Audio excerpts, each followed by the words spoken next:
नमस्कार दोस्तों, स्वागत है आप सभी को हमारा अपना यूट्यूब चैनल संतोष मैथमेटिक्स सेंटर पहाड़पुर। आज आप सभी के लिए क्लास 10 के विद्यार्थियों के लिए टेस्ट विद सॉल्यूशन मैं लेकर आया हूं और इसमें टेस्ट पेपर है क्लास 10th का और इसमें इतिहास और भूगोल को मैं सम्मिलित किया हूं। मेरे प्यारे मित्रों, इतना क्वेश्चन को आप सभी को सही तरीके से अध्ययन करने का प्रयास करेंगे। मैं आपको अपनी स्क्रीन पे बहुत ही मेहनत से लिखने का प्रयास किया हूं और आप इसे अध्ययन करने का प्रयास करेंगे। आप ये ना समझें कि समय आपका ज़्यादा मिल जाएगा, परीक्षा का डेट बढ़ जाएगा, ऐसा कोई बात नहीं है। आप लॉकडाउन की स्थिति में है, आप तैयारी करते रहें। बिना तैयारी किए हुए आपकी समस्या का सलूशन नहीं किया जाएगा। तो चलिए अब हम लोग पहला क्वेश्चन से स्टार्ट करते हैं और क्वेश्चन नंबर 1 है जो इस प्रकार से है। पहला क्वेश्चन कि रॉबर्ट ओवन कहाँ का निवासी था। ध्यान रखें, ये जो रॉबर्ट ओवन था वो कहाँ का निवासी था। तो आप देख रहे हैं यहाँ पे आंसर हम दे चुके हैं, ब्रिटेन का निवासी था। कहाँ का था? ब्रिटेन का था। उसके बाद में अगला क्वेश्चन है, लेनिन की मृत्यु कब हुआ। लेनिन की मृत्यु कब हुई? तो लेनिन का मृत्यु 1924 ईस्वी में हुआ। लेनिन का मृत्यु कब हुआ? 1924 ईस्वी में हुआ। उसके बाद में अगला क्वेश्चन, नेक्स्ट क्वेश्चन है, यूटोपियन समाजवादी कौन नहीं था। यूटोपियन समाजवादी कौन नहीं था? तो इसका आंसर हो जाएगा कार्ल मार्क्स। इसका आंसर क्या हो जाएगा? Karl Marx. कार्ल मार्क्स जो था वो यूटोपियन समाजवादी नहीं था। चलिए अगला क्वेश्चन की ओर हम चर्चा करते हैं। कह रहा है कि रूस में कृषक दास प्रथा का अंत कब हुआ था। तो रूस में कृषक दास प्रथा का अंत 1861। रूस में कृषक दास प्रथा का अंत कब हुआ था? तो 1861 ईस्वी में हुआ था। अगला क्वेश्चन है कि कार्ल मार्क्स का जन्म कहाँ हुआ था। तो कार्ल मार्क्स का जन्म जर्मनी में हुआ था। ध्यान रखिएगा, कार्ल मार्क्स का जन्म कहाँ हुआ था? जर्मनी में हुआ था। उसके बाद में अगला नेक्स्ट क्वेश्चन है कि वार एंड पीस किसकी रचना है। ऑप्शन ए है कार्ल मार्क्स की है, या फिर टॉलस्टॉय की है, या दोस्तोवस्की की है, या एंजेलस की है। तो यहाँ पे हम कह सकते हैं कि वार एंड पीस किसकी रचना है? तो टॉलस्टॉय की है। किसकी है? टॉलस्टॉय की है। चलिए आगे क्वेश्चन की ओर बढ़ते हैं। क्वेश्चन नंबर 7 हम लोग देखते हैं कि दास कैपिटल पुस्तक की रचना कब हुआ। दास कैपिटल पुस्तक की रचना कब हुआ? ऑप्शन है 1888 में, ऑप्शन बी में है 1867 में, ऑप्शन सी है 1890 में, ऑप्शन डी है इनमें से कोई नहीं। तो चलिए अब इसका आंसर आप लोग भी बताने का प्रयास करेंगे। समय ज़्यादा न लेते हुए इसका आंसर हो जाएगा 1867। ध्यान रखिएगा, दास कैपिटल पुस्तक की रचना कब हुआ? तो 1867 में हुआ था। कार्ल मार्क्स ने किया था दास कैपिटल पुस्तक की रचना। आप सभी जानते हैं कि कार्ल मार्क्स इसके लेखक हैं। दास कैपिटल पुस्तक के लेखक कौन पूछेगा तो आप बताइएगा, कार्ल मार्क्स। इसकी रचना कार्ल मार्क्स ने कब किया था? तो 1867 ईस्वी में किया था। उसके बाद में आगे देखिए, अगला क्वेश्चन है कि कार्ल मार्क्स का विवाह कब हुआ था। कार्ल मार्क्स का विवाह आप सभी जानते हैं कि कार्ल मार्क्स का विवाह जेनी के साथ, उनके बचपन के मित्र जेनी, है ना। क्वेश्चन पूछता है कि कार्ल मार्क्स का विवाह किसके साथ हुआ था। तो जेनी के साथ हुआ था। उसके बचपन के मित्र थी जेनी, है ना। तो उसी के साथ उनका विवाह हुआ। किनका? तो कार्ल मार्क्स जी का विवाह हुआ। कार्ल मार्क्स का विवाह हुआ तो आखिर कब हुआ? तो इसका आंसर होगा 1843 में। कार्ल मार्क्स का जन्म कब हुआ? 1843 ईस्वी में। अगला क्वेश्चन हम लोग बढ़ते हैं, क्वेश्चन नंबर 9। आर्थिक दृष्टि से समाज कितने वर्गों में बटा हुआ था। ध्यान दीजिएगा, आज हम लोग सुबह सुबह इतिहास जब पढ़ रहे थे तो उसमें हम चर्चा किए थे कि आर्थिक दृष्टि से समाज कितने वर्गों में बटा हुआ था, और ये 2 वर्ग में बटा हुआ था। आर्थिक दृष्टि से समाज कितने वर्गों में बटा हुआ था? 2 वर्गों में बटा हुआ था। आप लोगों को बताया था कि एक पूंजीपति वर्ग था और दूसरा श्रमिक वर्ग था। पूंजीपति वर्ग का अत्यधिक बोलबाला था, है ना। औद्योगिक कल कारखानों का विकास अत्यधिक मात्रा में पूंजीपति वर्ग के लोग कर लिए थे, जिसके वजह से श्रमिक वर्गों को बहुत ज़्यादा शोषण का सामना करना पड़ रहा था, और बार बार श्रमिक वर्ग को परेशान किया जाता था पूंजीपति वर्गों के द्वारा। तो अब आप देख लिए कि आर्थिक दृष्टि से समाज कितने वर्गों में बटा हुआ था। तो 2 वर्गों में, एक पूंजीपति वर्ग और दूसरा श्रमिक वर्ग। चलिए आगे आते हैं। करा क्वेश्चन नंबर 10 है कि फ्रैंकफर्ट की संधि कब हुई? फ्रैंकफर्ट की संधि कब हुई? तो इसका आंसर होगा, आप बताइए कि आंसर क्या 1864 होगा या 1866 होगा या 1871 होगा या 1890? तो इसका आंसर जो होगा वो 1871। याद रखिए मेरे दोस्तों, ये फ्रैंकफर्ट की संधि 1871 ईस्वी में हुई थी। अगला क्वेश्चन है कि 1829 ईस्वी की एड्रियानोपुल 1829 ईस्वी की एड्रियानोपुल की संधि, ध्यान रखिएगा, एड्रियानोपुल की संधि किस देश के साथ हुई? तो इसका आंसर होगा तुर्की के साथ। ध्यान रखिएगा, एड्रियानोपुल की संधि किसके साथ हुई थी? तुर्की के साथ हुई थी। एड्रियानोपुल की संधि तुर्की के साथ। आइए आगे हम लोग चर्चा करते हैं क्वेश्चन नंबर 12 में। क्वेश्चन नंबर 12 है जालवेरिन। ध्यान रखिएगा, जालवेरिन एक संस्था थी। जालवेरिन एक संस्था थी। किसकी थी भाई? जालवेरिन एक संस्था किसकी थी? क्रांतिकारियों की थी, या फिर व्यापारियों की थी, या फिर वैज्ञानिकों की थी, या फिर इनमें से कोई नहीं? तो आप सभी जानते हैं कि जालवेरिन एक संस्था थी। वो संस्था किसकी थी? व्यापारियों की थी। जालवेरिन एक संस्था थी जो किसकी थी? वो व्यापारियों की थी। अगला क्वेश्चन है क्वेश्चन नंबर 13। क्वेश्चन नंबर 13 देखिए, ये आप लोगों को लिखने के लिए मैं दे दिया हूँ। आप मेरा वीडियो को विस्तार से आप देखना चाहते हैं तो आप हमारा अपना यूट्यूब चैनल संतोष मैथमेटिक्स सेंटर में जा करके आप उसको जो है सब्सक्राइब भी कर देंगे और बेल आइकन बटन को भी प्रेस कर देंगे, ताकि आपके पास में मैं जो कुछ भी यहाँ पढ़ाऊँ और पढ़ाने के बाद जो भी हमारा जो नोटिफिकेशन जारी होगा वो आपके मोबाइल में सबसे पहले पहुँच जाए। इसलिए आप सभी मोबाइल में संतोष मैथमेटिक्स सेंटर पहाड़पुर जो मेरा अपना यूट्यूब चैनल है उसको सब्सक्राइब कर लें।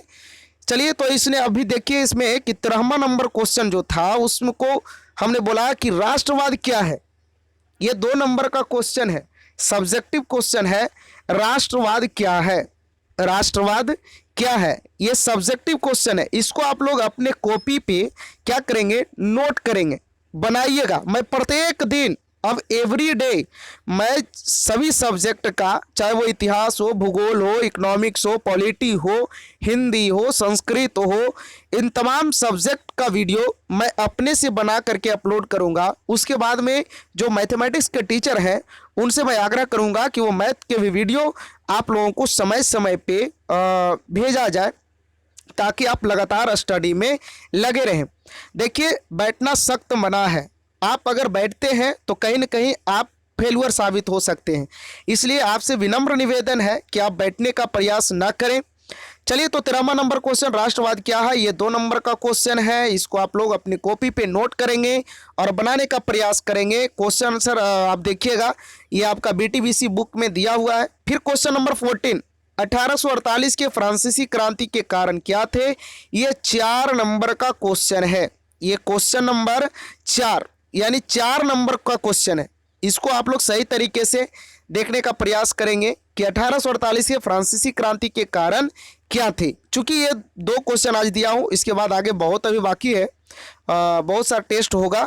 चलिए, अब हम देखिए कुछ क्वेश्चन भूगोल से लिया हूँ। भूगोल में पहला क्वेश्चन के हम लोग चर्चा करते हैं। करा कोयला किस प्रकार का संसाधन है? कोयला जो है वो किस प्रकार का संसाधन है? क्या अनवीकरणीय है, या फिर नवीकरणीय है या फिर जैव है या अजैव है? मेरे प्यारे मित्रों, इसका आंसर हो जाएगा कोयला जो है वो क्या है? अनवीकरणीय है। कोयला क्या है? अनवीकरणीय है। चलिए अगला क्वेश्चन की ओर हम लोग रुक करते हैं, बढ़ते हैं और इसका आंसर जानने का हम लोग प्रयास करते हैं। आप सभी इसका आंसर सबसे पहले आप पढ़िए और इसका आंसर देने का प्रयास करें आप लोग कि मरुस्थलीय मृदा का विस्तार निम्न में से कहाँ है? मतलब किस राज्य में मरुस्थलीय मृदा का विस्तार सबसे अधिक हुआ है? आंसर आप लोग बताइए। हम ऑप्शन बोल रहे हैं, क्या उत्तर प्रदेश में हुआ है? ऑप्शन नंबर बी राजस्थान में, ऑप्शन नंबर सी कर्नाटक में, ऑप्शन नंबर डी महाराष्ट्र में। चलिए इसका आंसर हो जाएगा, इसका आंसर हो जाएगा क्या जी? राजस्थान। इसका आंसर क्या हो जाएगा? राजस्थान। चलिए आगे हम लोग चर्चा करते हैं अगले क्वेश्चन की ओर। क्वेश्चन नंबर 3 देखते हैं। काली मृदा का दूसरा नाम क्या है? काली मृदा का दूसरा नाम क्या है? बलुई मृदा, ऑप्शन नंबर बी रेंगुर मृदा, ऑप्शन नंबर सी लाल मृदा, ऑप्शन नंबर डी पर्वतीय मृदा। तो इसका आंसर जो हो जाएगा वो क्या हो जाएगा? रेगुर मृदा। इसका आंसर क्या हो जाएगा जी? रेगुर मृदा। चलिए अगला क्वेश्चन नंबर 4। करा मेढक के प्रजनन को नष्ट करने वाला रसायन कौन है? मेढक के प्रजनन को नष्ट करने वाला रसायन कौन है? ऑप्शन ए है benzene, option number B urea, option number C endrin, option number D phosphorus. इसका आंसर हो जाएगा एंड्रेन। चलिए ये सब बीटीबीसी से क्वेश्चन लिया गया है और आपके परीक्षा में जो 100% जो क्वेश्चन आएगा, ध्यान रखिए 100% जो क्वेश्चन आएगा वो आपका बीटीबीसी पुस्तक से ही आएगा। ध्यान रखिएगा आपके परीक्षा में जो क्वेश्चन आएगा वो पूरा का पूरा क्वेश्चन बीटीबीसी से ही रहेगा। अगला क्वेश्चन है कि देश के बांधों को किसने भारत का मंदिर कहा था? बड़ा इंपॉर्टेंट क्वेश्चन है, इसको आप VVI कर दें, बहुत बार पूछ चुका है मेरे मित्रों। ध्यान रखिएगा देश के बांधों को किसने भारत का मंदिर कहा था? ऑप्शन ए है महात्मा गांधी, ऑप्शन बी है doctor Rajendra Prasad, option C Pandit Jawaharlal Nehru, option D इनमें से कोई नहीं। तो इसका जो आंसर होगा वो क्या हो जाएगा? पंडित जवाहरलाल नेहरू। चलिए अगला क्वेश्चन नंबर 6 की ओर चर्चा करते हैं। कुल जल का कितना भाग महासागरों में निहित है? कुल जल का कितना प्रतिशत भाग महासागरों में निहित है? Option A 99.5%, option number B 95.5%, option number C 96%, option number D 96%। तो इसका आंसर जो होगा वो 96.5%। ध्यान रखिएगा ये जो 96.5% है यही इसका क्या हो जाएगा? आंसर हो जाएगा। अगला क्वेश्चन 7 नंबर क्वेश्चन की ओर हम लोग चर्चा करते हैं। करा बृहद क्षेत्रों में जल की उपस्थिति के कारण ही पृथ्वी को कहते हैं? बृहद क्षेत्रों में जल की उपस्थिति के कारण ही पृथ्वी को कहते हैं। क्या कहते हैं भाई? उजला ग्रह कहते हैं या नीला ग्रह कहते हैं या लाल ग्रह कहते हैं या हरा ग्रह? तो इसको हम लोग कहते हैं नीला ग्रह। क्यों कहते हैं नीला ग्रह? क्योंकि पृथ्वी पर आप जानते हैं कि हमारा पृथ्वी 4 भागों में बटा हुआ है, जिसमें एक भाग में पूरा जीवन यापन किया जाता है, मतलब कि मानव निवास करता है, सभी जीव जंतु निवास करते हैं एक भाग में, और सभी जीव जंतु नहीं, मानव जाति और जो स्थल पर रहने वाले जीव जंतु हैं वो निवास करते हैं पृथ्वी के एक भाग पर। बाकी जो 3 भाग है वो 3 भाग में जल का भंडार है। इसलिए बृहद क्षेत्र में जल की उपस्थिति के कारण ही पृथ्वी को कौन सी ग्रह की संज्ञा दी जाती है? तो इसको हम लोग नीला ग्रह कहते हैं। अगला क्वेश्चन की ओर चर्चा करते हैं। Question number 8। क्वेश्चन नंबर 8 है कि भारत का राष्ट्रीय पक्षी है। भारत का राष्ट्रीय पक्षी है, देखिए यहाँ पे थोड़ा सा मिसप्रिंट हुआ है, कबूतर होगा, कबूतर। ध्यान रखिएगा कबूतर। ऑप्शन ए कबूतर, ऑप्शन नंबर बी हंस, ऑप्शन नंबर सी मयूर, ऑप्शन नंबर डी तोता। ध्यान रखिएगा कौन सा होगा, है ना। भारत का राष्ट्रीय पक्षी है, कबूतर है या फिर हंस है या मयूर है या तोता है। तो इसका जो आंसर होगा वो क्या हो जाएगा? तो मयूरा, इसका जो आंसर होगा क्या होगा, मयूरा, मोर इसका आंसर हो जाएगा। आगे क्वेश्चन की ओर हम लोग चर्चा करते हैं कि संविधान, ध्यान रखिएगा बहुत अच्छा क्वेश्चन है। संविधान की धारा 21, संविधान की धारा 21 का संबंध है किससे? वन्य जीवों तथा प्राकृतिक संसाधनों के संरक्षण से। ऑप्शन ए है कि वन्य जीवों तथा प्राकृतिक संसाधनों के संरक्षण से। ऑप्शन बी है मृदा संरक्षण से। ऑप्शन सी है जल संसाधन संरक्षण से। ऑप्शन डी है खनिज संपदा संरक्षण से। तो इसका आंसर जो होगा वो संविधान की धारा 21 का संबंध जो है वो वन जीवों तथा प्राकृतिक संसाधनों के संरक्षण से। चलिए अगला क्वेश्चन हम लोग 10वें नंबर क्वेश्चन पे आज चर्चा करने जा रहे हैं। क्वेश्चन नंबर 10 का रहा है कि वन संरक्षण एवं प्रबंधन की दृष्टि से वनों को वर्गीकृत किया गया है। ध्यान रखिएगा, वन संरक्षण एवं प्रबंधन की दृष्टि से वनों को वर्गीकृत किया गया है। ऑप्शन नंबर ए 4 वर्गों में बांटा गया, या फिर ऑप्शन नंबर बी 3 वर्गों में, ऑप्शन नंबर सी 5 वर्गों में, ऑप्शन नंबर डी इनमें से कोई नहीं। तो इसका जो आंसर हो जाएगा मेरे प्यारे मित्रों, इसका आंसर हो जाएगा 3 वर्गों में, है ना। बहुत ही बिंदास, मजा आएगा, जबरदस्त अच्छे तरीके से पढ़ने का प्रयास कीजिए।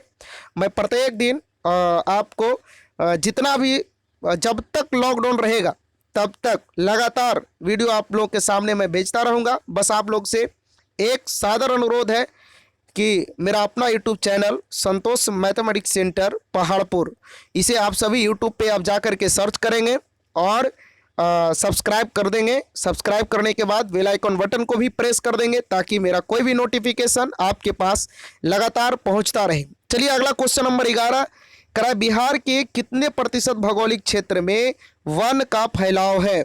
बिहार के कितने प्रतिशत भौगोलिक क्षेत्र में वन का फैलाव है? ऑप्शन ए है 15%, option number B 20%, option number C 30%, option number D 7%। तो इसका जो आंसर हो जाएगा वो 7%।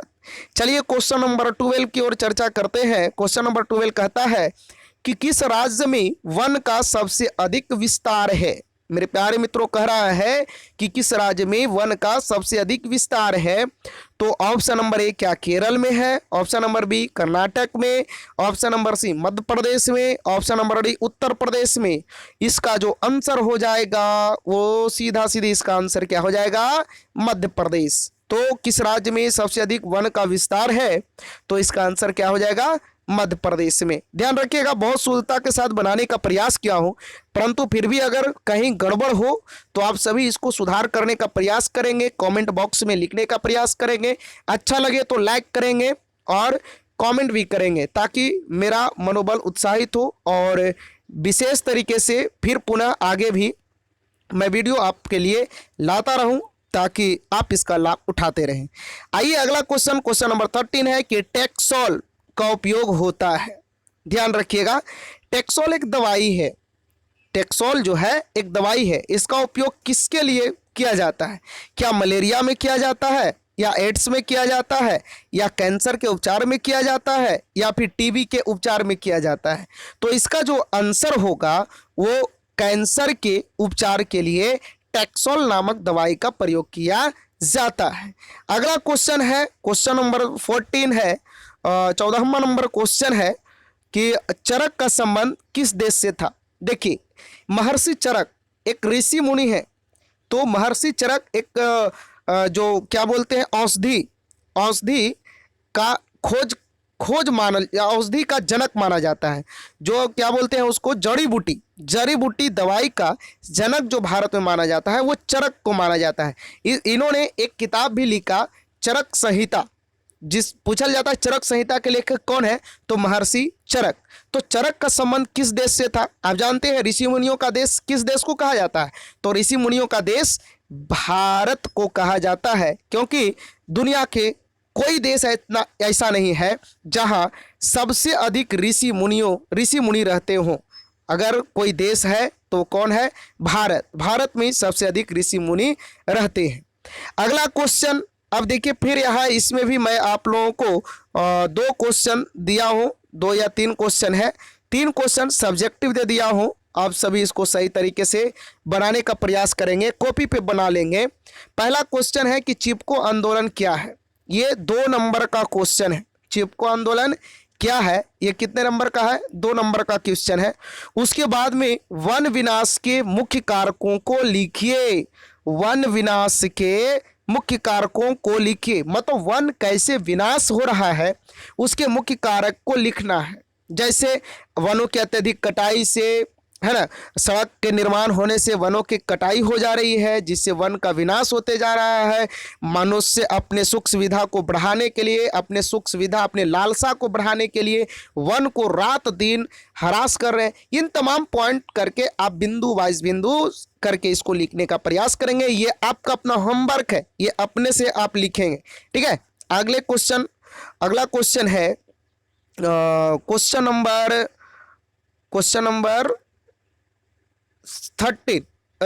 17, ध्यान रखिए।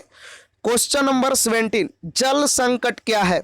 चलिए, बहुत अच्छा लेटेस्ट क्वेश्चन है। देखिए, अभी गर्मी का समय है जी, जल संकट बहुत ज़्यादा हो रहा है, ठीक है। जल संकट क्या है, तो आप इस पे, ये 2 नंबर का क्वेश्चन है, जल संकट क्या है, इस पे आप 2 नंबर लिखने का प्रयास करेंगे। उसके बाद में जल संरक्षण से आप क्या समझते हैं, इसके क्या उपाय हैं। ये 5 नंबर परीक्षा में पूछेगा, तो ये 5 नंबर का क्वेश्चन आता है। ये 5 नंबर का क्वेश्चन आता है कि जल संरक्षण से आप क्या समझते हैं, इसके क्या उपाय है। इसी के साथ आज का समय खत्म हुआ और कुछ समय बाद फिर से मैं आप लोगों के लिए आगे भी वीडियो लाऊंगा, और आप सभी इतना इसको देख करके इसको कॉपी पे आप नोट कर लीजिएगा। आपसे बार बार विनम्र निवेदन है कि आप इसको पेज पे क्या करेंगे कि नोट कर लेंगे, और नोट करने के बाद इसको सही तरीके से 1-2 बार देख लीजिएगा। और आप किताब को पढ़िए, धीरे धीरे पढ़ते चलिए, आगे बढ़ते चलिए। आपको समय समय पे मैं टेस्ट लेता रहूँगा। कभी कभी तो ऐसा होगा कि बिना ऑप्शन के सिर्फ क्वेश्चन मैं लिख दूंगा, उसका आंसर मैं नहीं बताऊंगा, ठीक है, और आपको कमेंट बॉक्स में उसका आंसर देना होगा। या फिर मेरा अपना पर्सनल व्हाट्सएप नंबर, ध्यान रखिएगा, मेरा अपना व्हाट्सएप नंबर है, उस पर आप जो ऐसे कि कोई भी अगर आपको समस्या हो तो आप मेरे अपना पर्सनल व्हाट्सएप नंबर पे संपर्क कर सकते हैं। मेरा पर्सनल व्हाट्सएप नंबर है 8294375747, या कहें 8294375747। किसी भी प्रकार का समस्या हो, आप सभी को मेरा अपना पर्सनल व्हाट्सएप नंबर पे मैसेज करें। मैं जहां तक होगा आपकी समस्या का सलूशन करने का मैं प्रयास करूंगा। जय हिंद।